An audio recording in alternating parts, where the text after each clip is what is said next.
দলের অস্তিত্ব রক্ষায় পরিবর্তন বলে মন্তব্য করেছেন জাতীয় পার্টির চেয়ারম্যান এইচ.এম. এরশাদ।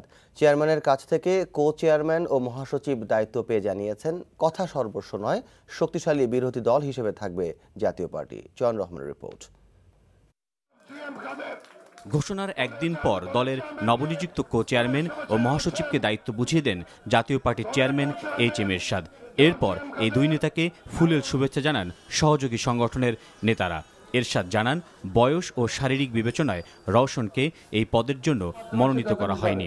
জি.এম. কাদেরী তার যোগ্য উত্তরসূরি বলে এ সময় জানান এরশাদ। বিএনপির বিধ্বস্ত সব নেতাকর্মী জেলে, তাও তারা 20টি আসন পেয়েছেন, 24টি আসন পেয়েছেন। আমাদের জন্য কত লজ্জার কথা। আমরা বেঁচে আছি, বাইরে আছি, সবার সমাধি করছি, তা সত্ত্বেও জনগণ আস্থা আমাদের নেই। রওশনের সাথে গ্রামেগঞ্জ ঘুরে বেড়াতে পারবেন না, আমিও তো বাজার করে পারবো না, জি.এম. কাদেরী পারবেন। দায়িত্ব বুঝে পেয়ে নবনিযুক্ত কো-চেয়ারম্যান ও মহাসচিব জাতীয় পার্টির ইমেজ পুনরুদ্ধারে প্রধান লক্ষ্য বলে জানান। আমরা নিশ্চয়ই চেষ্টা করব।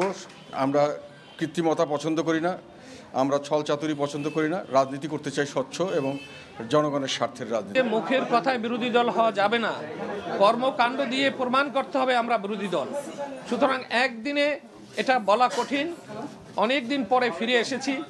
দলকে সংগঠিত করা, দলকে ঐক্যবদ্ধ করা, দলের সিদ্ধান্ত সকলের মতামতের ভিত্তিতে নেওয়া এবং পার্টির চেয়ারম্যান বঙ্গবন্ধু হুসেইন মোহাম্মদ এরশাদ যে আস্থা নিয়ে আমাকে এই দায়িত্ব দিয়েছেন, পবিত্রতার সাথে সেই দায়িত্ব পালন করেই আমরা সামনে এগিয়ে যাব। এছাড়াও ত্যাগী নেতাদের পুনর্মূল্যায়ন ও সবার অংশগ্রহণে কাউন্সিল করা হবে বলেও জানান তারা।